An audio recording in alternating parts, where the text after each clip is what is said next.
भारत आज भी गुलाम है, इस बार ब्रिटेन का नहीं अमेरिका का। क्या हुआ, सुनकर झटका लगा?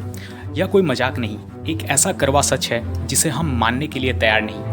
और कैसे गुलाम है वह आज का यह वीडियो देखकर आपको समझ आ जाएगा। हेलो फ्रेंड्स, गॉडफादर एंटरटेनमेंट में आपका फिर से स्वागत है। आज के हमारे इस वीडियो में आपको अमेरिका की थिंकिंग और भारत की थिंकिंग में फ़र्क समझ आ जाएगा। आपको हमारी बात पर विश्वास हो जाएगा कि किस तरह अमेरिका ने आज भी भारत को एक उपनिवेश बना रखा है। तो आँख खोल देने वाले इस वीडियो को अंत तक जरूर देखिएगा। दोस्तों, अगर मैं आप लोगों से पूछूं कि क्या भारत आज़ाद है, तो आप फ़ौरन जवाब देंगे हम एक आज़ाद देश के नागरिक हैं। लेकिन क्या यह पूरी तरह सच है? शायद नहीं। लेकिन क्या आप इसके पीछे का कारण जानते हैं? असल में हम अमेरिका को एक देश मानते हैं, मगर अमेरिका हमें एक कॉलोनी मानता है। अब यह सच आपको थोड़ा कड़वा जरूर लगा होगा, मगर है तो यह सच ही। अब यह कैसे सच है, यह जानने के लिए समय में थोड़ा पीछे जाना होगा। जब सेकेंड वर्ल्ड वार समाप्त हुई तो सभी देशों ने, जिन्होंने छोटे देशों को अपना उपनिवेश बनाया था, आज़ाद करना शुरू कर दिया। यह वह समय था जब हमारा देश भी आज़ाद हुआ था अंग्रेज़ों से। असल में सेकेंड वर्ल्ड वार से पहले फ्रांस और ब्रिटेन जैसे बड़े बड़े देश कई देशों को अपना उपनिवेश बनाकर रखते थे। आपने यह तो सुना ही होगा कि ब्रिटिश एम्पायर का सूरज कभी डूबता नहीं था, क्योंकि ब्रिटेन का राजकाज पूरे दुनिया में फैला हुआ था। और सेकेंड वर्ल्ड वार के बाद सभी को आज़ाद किया गया, किसी को कुछ दिन बाद, किसी को कुछ दिन पहले।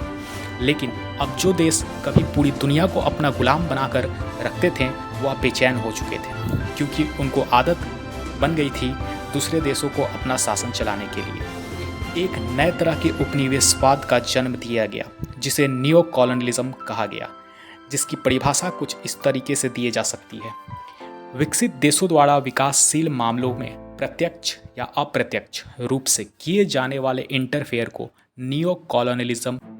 इसने पुराने तरह से चली आ रही कॉलोनियलिज्म के नीति को पूरी तरह से बदल कर रख दिया।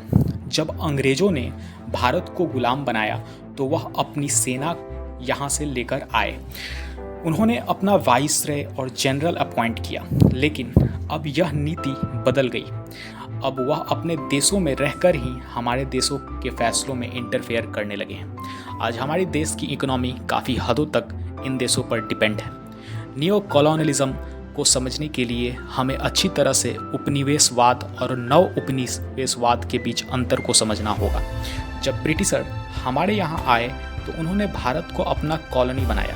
ऐसे में भारत में उनका वाइसरॉय और सेना होती थी, और अपने सहूलियत के हिसाब से वह यहाँ निर्माण भी करवाया करते थे। जैसे उन्होंने रेलवे की शुरुआत की, संसद भवन बनवाया, गेटवे ऑफ इंडिया बनवाए। कुल मिलाकर देखा जाए तो आज हम जो आसपास जगहों को देखते हैं, उनमें से 75% चीज़ें ब्रिटिश शासनकाल के समय की बनवाई गई। इतना ही नहीं, संविधान बनाने में भी अंग्रेजों के एक्ट को पूरी तरह कॉपी किया गया। लेकिन धीरे धीरे ब्रिटिशर्स को यह समझ आने लगा कि दूसरे देशों को अपनी कॉलोनी बनाने में उन्हें काफ़ी ज़्यादा खर्चा करना पड़ रहा है। ख़ास तौर पर इंफ्रास्ट्रक्चर पर उनका ज़्यादा खर्च हो जाता था। जैसे भारत में ही उन्हें हर चीज़ का निर्माण करना पड़ रहा था। फिर जब सेकेंड वर्ल्ड वार शुरू हुआ तो ब्रिटिशर्स का उनमें काफ़ी नुकसान हुआ। ब्रिटेन को काफ़ी आर्थिक परेशानियों का सामना करना पड़ा। ऐसे में अमेरिका ने इन्हें लोन दिया और हथियार भी दिए, पर अमेरिका से लिए पैसे को उन्हें लौटाना तो था ही, लेकिन इसका तरीका वह होगा जो अमेरिका ने बताया। ब्रिटेन को अमेरिका ने कहा कि ब्रिटेन को किसी देश में जाकर उस पर कब्जा करने की कोई ज़रूरत नहीं, बल्कि ब्रिटेन को अपनी कंपनियां उस देश में भेजनी चाहिए, क्योंकि वह सारे देश बहुत गरीब हैं और अपनी इकोनॉमी सुधारने के लिए उन्हें बड़े देशों से हाथ मिलाना ही पड़ेगा। इसीलिए खुद ना जाकर ब्रिटिश कंपनियों को उन देशों में भेज दो। दोस्तों, क्या आप जानते हैं, जब हमारा देश आज़ाद हुआ था तो हमारी इकोनॉमी बिल्कुल क्लोज्ड इकोनॉमी थी, बिल्कुल नॉर्थ कोरिया की तरह। तब किसी भी कंपनियों को भारत आने की आज़ादी नहीं थी। लेकिन फिर इसका नेगेटिव इम्पैक्ट हमारे देश पर ही दिखने लगा, क्योंकि किसी देश को विकास करने के लिए विदेशी मुद्रा की सख्त ज़रूरत होती है। इसलिए 1991 में मनमोहन सिंह ने देश में लिबरलाइजेशन, प्राइवेटाइजेशन और ग्लोबलाइजेशन की शुरुआत कर दी। क्या आपको पता है, यह सारे टर्म अमेरिका के डिक्शनरी में से ही आए हैं। लिबरलाइजेशन का अर्थ होता है कानूनों को उदार करना, ताकि दूसरे देश के लोग आसानी से हमारे देश में आकर व्यापार कर सकें। और प्राइवेटाइजेशन का मतलब होता है सभी सरकारी डिपार्टमेंट को प्राइवेट कर देना, और ग्लोबलाइजेशन का मतलब है पूरी दुनिया हमारा घर है। और इसके बाद तो भारत में बड़ी बड़ी कंपनियों ने ऐसा धावा बोला जिसकी कोई मिसाल नहीं दी जा सकती। अब ज़रा एक नज़र अपने आसपास घुमाइए। आपने हाथ में जो मोबाइल पकड़ा है उससे लेकर आपके सामने चल रहे टीवी से लेकर आपके फ्रिज, एसी, कूलर, यहाँ तक कि आप जो सुबह उठकर पेस्ट करते हैं वो तक सभी विदेशी कंपनियों के प्रोडक्ट हैं। और सबसे बड़ी बात, इनमें से ज़्यादातर कंपनियां ब्रिटेन या अमेरिका हैं। ज़रा चेक कीजिए, आप पाएंगे कि आप सुबह से लेकर शाम तक जिन चीज़ों का इस्तेमाल करते हैं उनमें से 90% चीज़ें किसी ना किसी अमेरिका या ब्रिटिश कंपनी की ही खरीदी है। गूगल हो या Facebook, Instagram, YouTube, iPhone, Microsoft या डेल, सब तो अमेरिकी कंपनियां ही हैं। वहीं आप सुबह उठकर पेस्ट करते हैं या पेप्सोडेंट, जिस भी साबुन या से आप नहाते हैं, जैसे lux, clinic plus, Sunsilk, Lakme, या आप जो खाते हैं कॉर्नफ्लेक्स, मैकडॉनल्ड्स, डोमिनोज, सब विदेशी और ज़्यादातर कंपनियां अमेरिकी हैं या अमेरिका के मित्र राष्ट्रों की हैं। तो इस तरह से अब अमेरिका भारत के ऊपर सीधे सीधे राज्य नहीं करता, लेकिन आज भी हमारे देश का ज़्यादातर पैसा अमेरिका या उनके मित्र देश जैसे फ्रांस, ब्रिटेन में जा रहा है।